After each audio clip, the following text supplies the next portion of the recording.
Welcome to Inside Santa Cruz. I'm Joyce Anderson, and our topic of our show today is women supporting women. And I'm honored today to have two amazing women who I want to first introduce, the Mayor of Capitola, Kristen Brown. Welcome. Thank you. Thank you for having us. Oh, great. And Stephanie Harlan, former mayor of Capitola. Thank you. And so we have a lot of stories to tell and a lot of things to talk about. So I'm so happy you're here, Stephanie. Thank you. It's a pleasure. We're going to talk about our League of Women Voter context later. Kristen, you as mayor, this is your second term? Yes. All right. Tell us about the journey for you, because it's so amazing. You know, you become as a woman on mayor, and then the storm comes and you lose your wharf. Yeah. And what you went through, all of a sudden, this national attention. You know, our governor's there, people are there, the news media. And also, I'm so impressed about how quickly they got this done. It's pretty amazing. I want to hear your experience and how you dealt with it. Thank you. It was a really tough time for all of us at the city. When I first walked through the storm damage back in 2023, I thought it was going to be years before anything reopened. It was really devastating for our community. We had businesses that were just completely destroyed. We had flooding in the streets. Some of the residents along the creek had been flooded as well. It was a tough time for us, but we're a resilient community and a community that cares for one another. And so we all banded together, and to my surprise, you know, within a couple weeks, a lot of the businesses were reopened, and at this point, every single one is reopened, and the pier has been fixed. But it was quite a journey between the initial storm damage to where we are now. We have just a stellar crew at our city, and our Public Works Department and our Community Development Department are both headed by some just amazing women. Jessica Kahn is our Public Works Director, and Katie Herlihy is our Community Development Director. And they, along with our city manager and staff and support from the county and others, were out there the day after the storm, looking at the properties, determining if they were safe to re-enter, helping people get permits so that they could repair the damage. It was really a community effort to get everything back to what it was before the storms. And because of that, we just had a ribbon cutting a couple weeks ago, and the pier had been split in half during the storms, and we had quite a long process of repair and recovery, but we're back and good as new, if not better now. And you can finally get some sleep now. Yes. I mean, I can imagine what the telephone conversations and all the different people, what do we do next and what's happening, and the press. Exactly. The press just tells you give us information immediately. So it's not just handling local things, it's all the national attention you had. Yeah, we did. I mean, my family live 4.5 hours away up in the foothills, kind of gold country, and I got a call from my mom and said, "I just saw you on TV." I said, "Why would I be on TV up there?" So it was interesting. But I mean, the media wanted to know what was going on, we were getting new information every day about what kind of assistance we might be able to receive from the state or the federal government. So things were just constantly changing. Well, I admire all the work that you have done and know a lot about that. So thank you. Stephanie, you have been former mayor. You have so many stories. You started out as a teacher, nurse. Your father was a doctor. I know your background. And then you were served as mayor for how long? I was mayor 5 times. Oh my God. It used to be a 2-year term, and we changed it to 1-year terms so that more people could experience it and have that experience doing it. And so I was on for 28 years, on and off, on and off. And so over that time, you just rotate through, and if you're on long enough, then your turn comes up again, and then it comes up again, and then it comes up again. So there wasn't any real magic to it other than length of time. Yeah. What was your most happiest times? Or the mayor was, there's so many things that you probably did, and it was so joyful. It was wonderful for many, many, many years in the beginning. We had a council that worked together, that had the same vision, that was going in the same direction, and we all had our little spin on things. Yeah. But we all came together for big projects, and we developed 41st Avenue. I came on as an ardent environmentalist, as a member of, I was the only member of the Sierra Club Executive Committee to ever gotten elected to public office in Santa Cruz County. So I was the environmentalist, and but I found out that the other council members were strong environmentalists also. But we developed 41st Avenue to have revenue for the city, because we had a city manager who looked at the revenue and said, looked at the city, 1.5 square miles, that's all. Little bit of retail, little bit of TOT, the tax, transient occupancy tax on the motels or hotels. But if we were going to really have a program to pave the streets and take care of the residents and the parks and the beaches and recreation programs and the wharf and other things, we needed some big money. So we developed 41st Avenue. Those properties were in different uses at the time, or vacant. People remember the old mall property had cows on it. It was a pasture. Right. And so little by little, we developed that, and it was very exciting, very successful. And with the auto dealers, that was just the cherry on top. It was wonderful to have that, because that's really good money for the city, good solid money. Right. And yes, we helped all of those developers. We did things like pave the road in front of the auto dealers, pave the road in front of Brown Ranch Marketplace. We didn't give them money. We charged them high fees for developing it, but we did things in partnership with them to help them out financially. And so it worked for everybody. So one thing, you were a vacation spot. I mean, a beautiful spot. It has such great history. Capitola, I always say this is, there's Santa Cruz, Capitola, but we're all part of the Central Coast and the Monterey Bay Sanctuary area. But now you talk about the livelihood of a community, people living there, buying homes there, businesses. So you were very instrumental then in helping the Capitola Mall. Yes, and then also we developed the community center at Jade Street. We didn't have a community center where people could go for their company Christmas party, or for the city Christmas party, or for other classes, recreational classes. So we asked different organizations to donate to us, the Lions Club and various other clubs. And we said, we don't have a whole lot of money to build this ourselves, but let's do it as a partnership.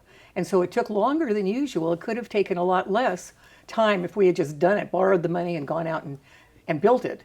But we wanted it to be a partnership, so it took us a couple years. We built the gymnasium at the school. We had a great partnership with the school district and the school children, Capitola Elementary and New Brighton Middle School. That's where our kids went to school. The people lived in that neighborhood, and the kids walked to school. It was wonderful. And they didn't have much of, they had a field next door, but it was owned by the Mormon Church at the time. So we built the gymnasium for the kids' use and for adults at night, so they could play volleyball or basketball, and it was wonderful. And then the kids didn't really have much of a field, so we bought that land from the Mormon Church. They were going to build a big church there, and we said, no, too much traffic. Well, how much traffic does a church really have other than 1 or 2 days a week, really? Right.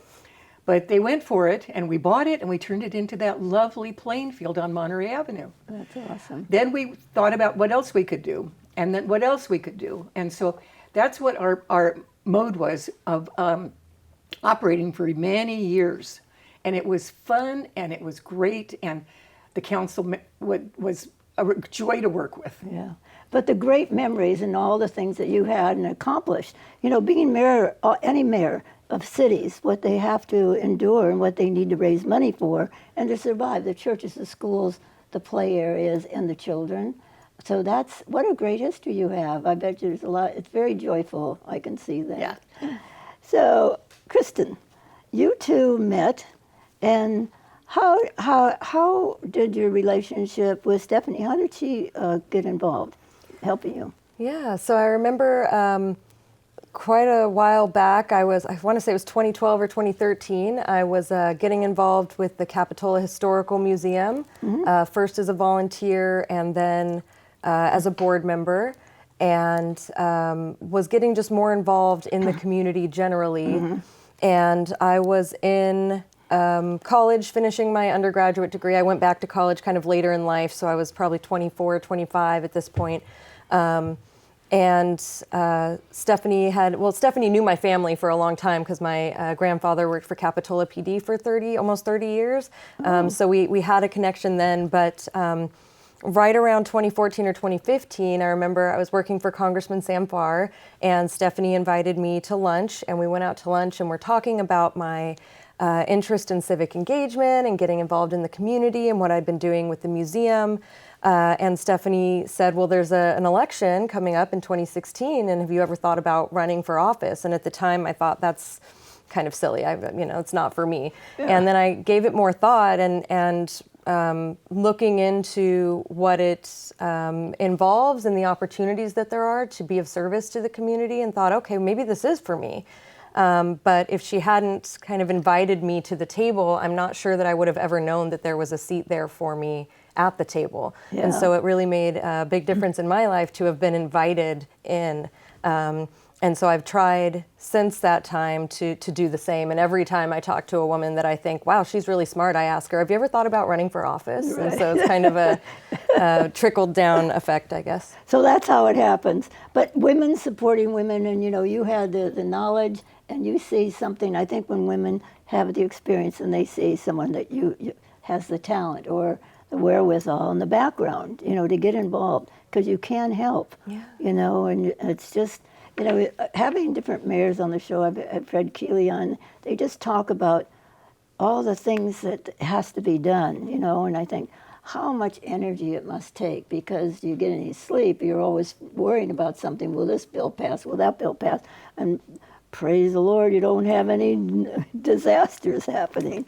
But having someone like Stephanie that, has helped you, that's really unique. I know we talked about it at the luncheon of the League of Women Voters, and when I found out that you two knew each other, we sat together, and it was talking about Lisa was talking about the Monterey Bay Marine Sanctuary. Mm-hmm. So you're so involved with so many different things that happen in our Central Coast. So it's pretty amazing. And at the time, I was concerned because I was only the third woman on the city council in 60-some years. Mm-hmm. Mm. And so Margaret Fabrizio was the fourth, and she was elected after I stepped down. And then she stepped down and was replaced with Gail Ortiz. Mm-hmm. Oh, right.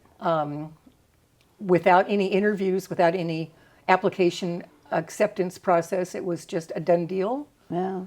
Which I objected to strongly, because I said, Scotts Valley's going through the same thing right now. They have a vacancy. Mm-hmm. They're taking applications. They're interviewing.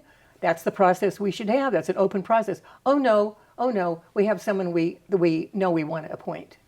Oh, they always do that. And so they did. I mean, Gail's wonderful, but that's the process is absolutely as important as the outcome. And who you pick. And you have to have an open, transparent process. And the legacy. I know one of the things that we're both on the League of Women Voters, board. I just wanted to know that one time you took me and said, come on, I'll take you. I said, I've never been to the end of the wharf, in Capitola.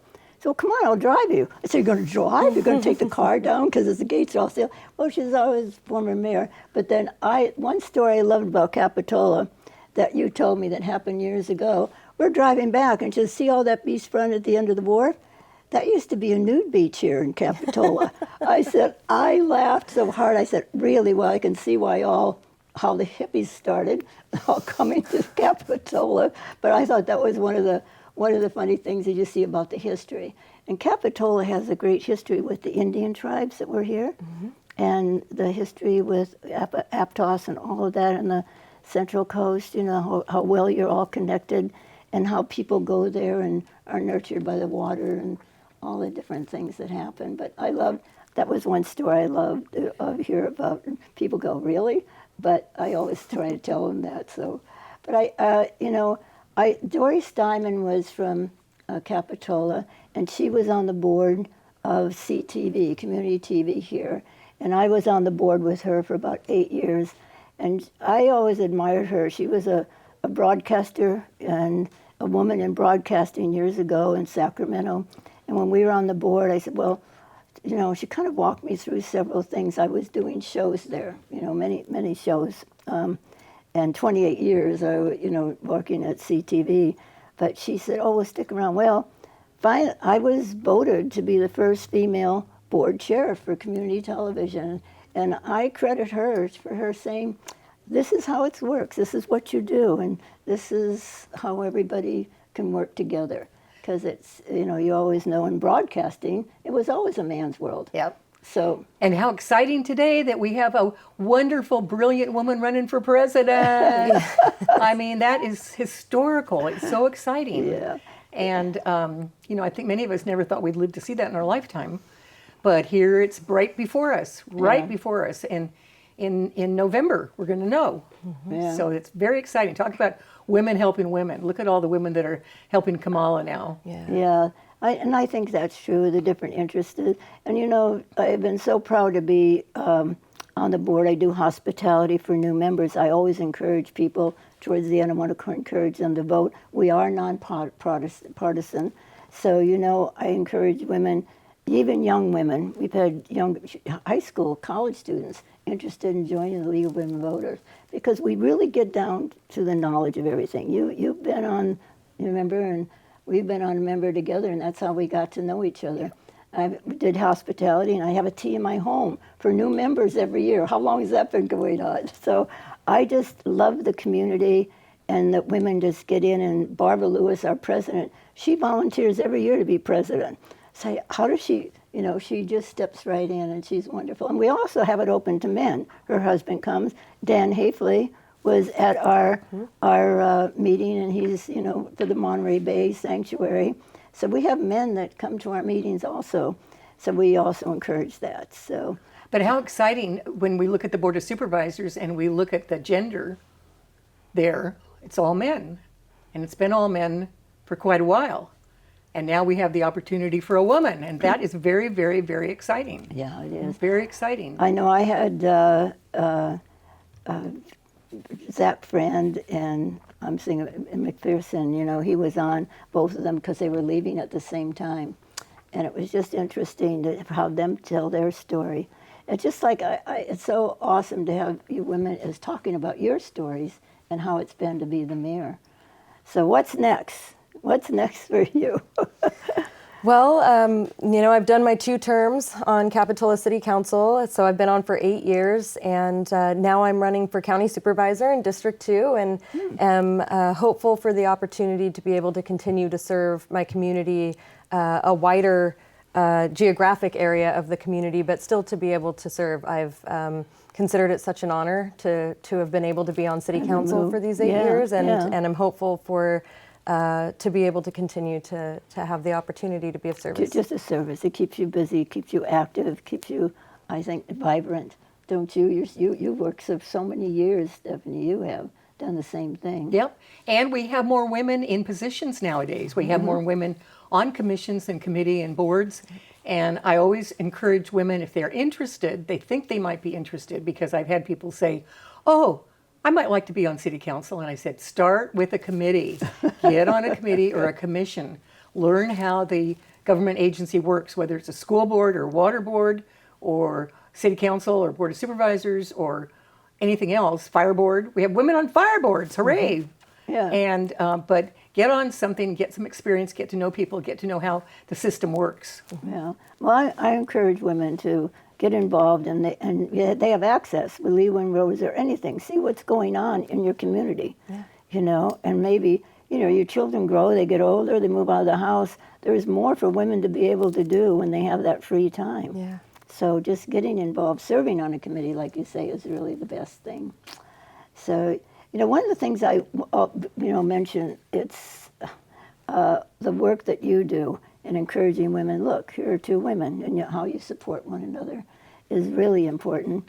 But I also wanted to talk about, recently I just did I was hosting the Carmel Film Festival. And it was quite an honor because this is just a few weeks ago, and I had an opportunity to interview Dan Green, you know, from KSBW, and his wife, Kate. and they had two boys, and one of their sons had done a film, and so they were there because he had entered a film.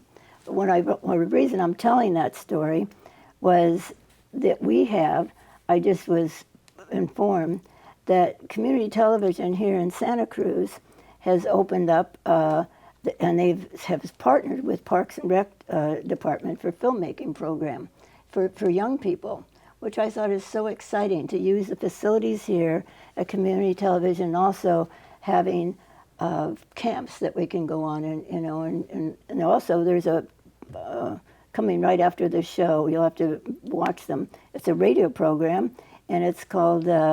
I just wrote some things down. It's Santa Cruz Voice and Think Local, and it's all with young people learning how to. Young filmmaker, people that want to talk and get on TV and tell their stories. I think that's so exciting to see, one generation and the next, but have them get the interest, and they'll get the training.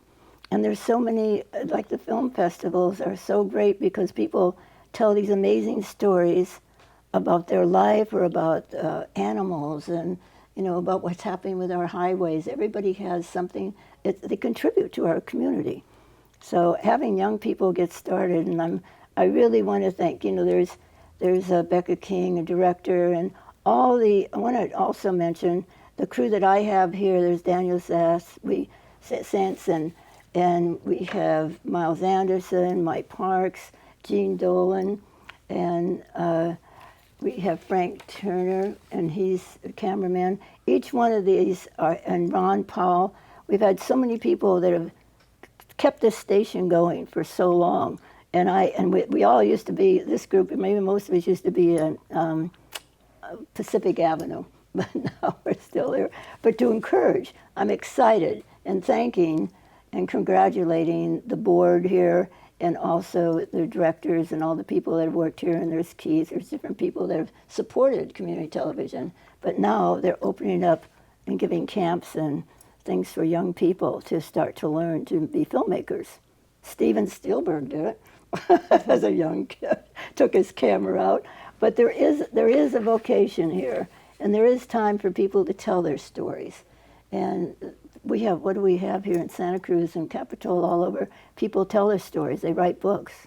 Have you ever thought about writing your story?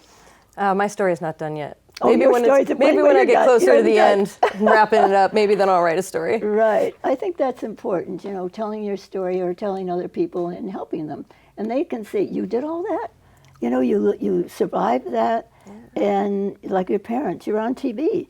There's something exciting about someone telling you, we saw you on TV, and that kind of validates people having skills. And there's so many, like I said, I wouldn't be able to do the show without the amazing crew.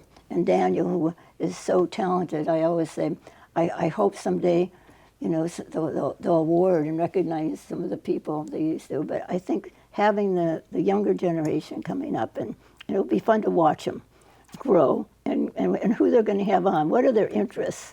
Yeah. Every parent wants to know what is my child interested in these days. And I hope it's not TikTok. I shouldn't say that, but well, anyway. So, what is your next goal for the future? I am honored to serve on a state commission. Oh. And it's the Regional Water Quality Control Board, Region 3, out of San Luis Obispo.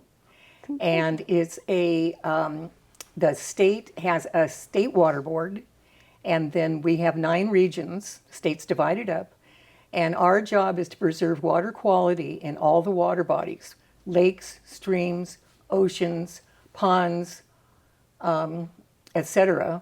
So when people are polluting the water, or there's been a sewage spill, or God forbid an oil spill in the ocean, or something like that, we get after them and make them clean it up. Oh. And our region has active oil rigs, we have sanctuaries, we have a lot of ag land, we have a lot of problems with farmers using too much fertilizer, and it seeps into the groundwater and it pollutes some of the local wells that are used for drinking water for local residents in the neighborhood.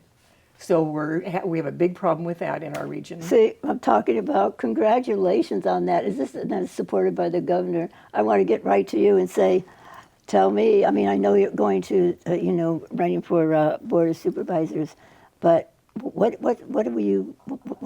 your passion in that, and what's going to happen? I like solving problems and being of service to the community, and my passion is in public policy. It's what I studied in my undergraduate degree, my graduate degree. It's in what I do in my day job. And so I want to be able to use this passion for public policy to improve quality of life for the people in our community. And that's kind of my overarching goal. That is so. So I want people to listen to this, watch this show, send it out to your family and friends, whatever, on YouTube. But you inspire people to say, here's two amazing women that you've done. I mean, you have to be proud of yourself. And I really am so grateful for both of you to come on the show and talk about how you both have helped each other, and also how you can get involved, League of Women Voters or any kind of thing where you live in your community, to just get in and volunteer. And I think that's really an important part of it. So I just wanted to say a few words, and just about 1 minute to go. One thing, well, then I'll just say something about myself. I've worked for, all these years. I talked about 28 years here, and it seems to be, it's been so joyful for me. And in 2024, President Barack Obama gave me a gold pin for my community service and my advocacy for what I've done in the community, and also volunteerism. So I just had to share that, because I wore my pin today, because usually I don't. But I want to say there's so many people that I've met over the years, and I'm so grateful for the people that I have on the crew, and I just know that how joyful it is. I used to teach myself, teach for different programs. I worked for an agency in the Bay Area, and that was teaching young children about how to do things. So I want to thank you all. So until next time, have a great week, and we're so grateful for both of you being here. Thank you. Thank you, Joyce. Bye now.